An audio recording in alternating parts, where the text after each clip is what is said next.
Investigative reporting is being sort of squeezed out of the picture, and I think intentionally, because it tends to ruffle feathers. I mean, good investigative reporting does ruffle feathers, and it draws lawsuits, and it gets newspapers in trouble.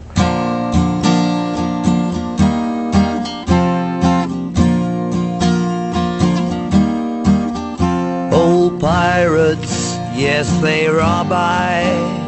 Sold I to the merchant ship. My name's Gary Webb. I am an investigative journalist. I've been an investigative journalist for about 25 years for daily newspapers. And in 1996, I wrote a series of stories entitled Dark Alliance, which was about CIA involvement in drug trafficking.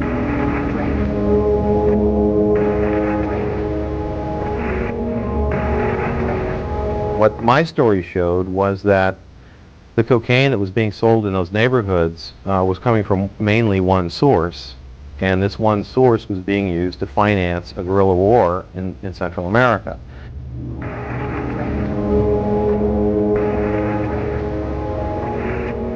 The general idea of the CIA dealing drugs was something that the American mainstream press had never written about before, and that's why it prompted outrage among blacks, among drug reform activists, among politicians, by the CIA, by every federal agency involved in the drug war, because it showed they weren't doing their jobs, that it was a fraud.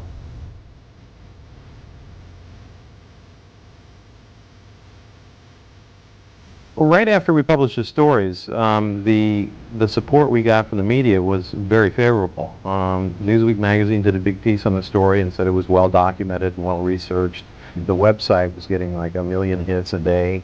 There were marches in Watts, there were marches in Compton, there were candlelight vigils. Every California senator demanded an official investigation.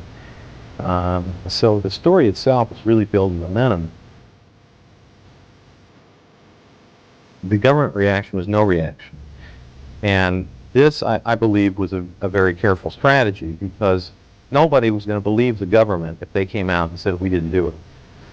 The proof was fairly overwhelming, since we had all these government documents showing that it had happened. So what happened was they let the so-called liberal press speak for them.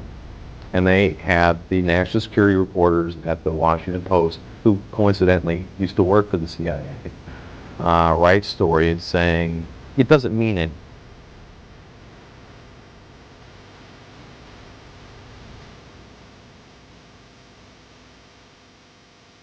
It was a distraction from what the story said, and it became sort of a media war between the Mercury News, which stood behind the story at that point, and the rest of the establishment media, who wanted us to back away from it. And part of that reason was because these major newspapers had written about this issue back in the 1980s, but had written about it very dismissively, as if this is nonsense, it doesn't happen, it never happened. And then 10 years later, we came back with documentation showing that it was absolutely true, and that it was worse than it was. We had gotten a story out around them, and we had gotten it out in a big way that they couldn't control, and that was through the internet. And I think a lot of this was directed to the Mercury News to say, we don't care what documentation you have, we don't care what kind of story you've got, we set the national news agenda. And if we don't like your story, we will kill your story, regardless of its truth.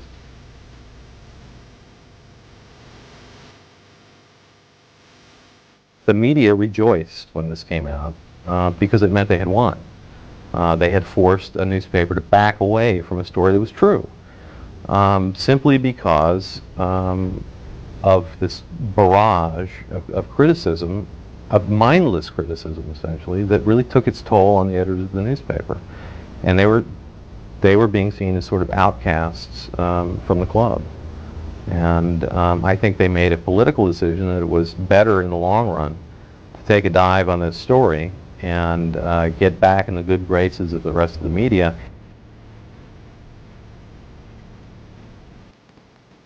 It was essentially a war between my editors and myself, because I wouldn't apologize for the story or back away from the story, and fought them on it publicly.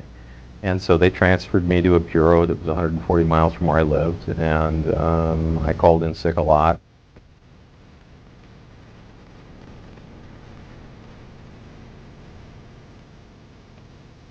One of the things I'm proudest of in regards to that story is the website that the Mercury News set up, because it really was the first time that a newspaper brought its readers not only into the interior of the paper, but into the reporters' notebooks. This was a story that, as I told my editors, had a very high unbelievability factor built into it. A lot of people were going to say, this can't be true. And this story became a sensation because of the website. Not because of the story, but because people could get to it. And they could never have gotten to it before, because the San Jose Mercury News is a small regional newspaper in Northern California that you couldn't read if you lived in New York, or you couldn't read if you lived in LA. But this story you could read anywhere in the world and see all of our documentation. So it became, and we did this on purpose to make it very hard to knock down, to make it very difficult for people to say this didn't happen.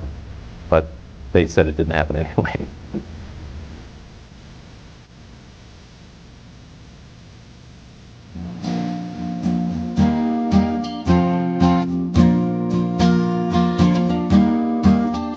Old pirates, yes, they rob I, sold I to the merchant ships. Minutes after they took I from the bottomless pit, but my hand was made strong by the hand of the Almighty. We forward in this generation triumphantly. Won't you help to sing these songs of freedom? 'Cause all I ever had, redemption songs, these songs of freedom, these songs of freedom.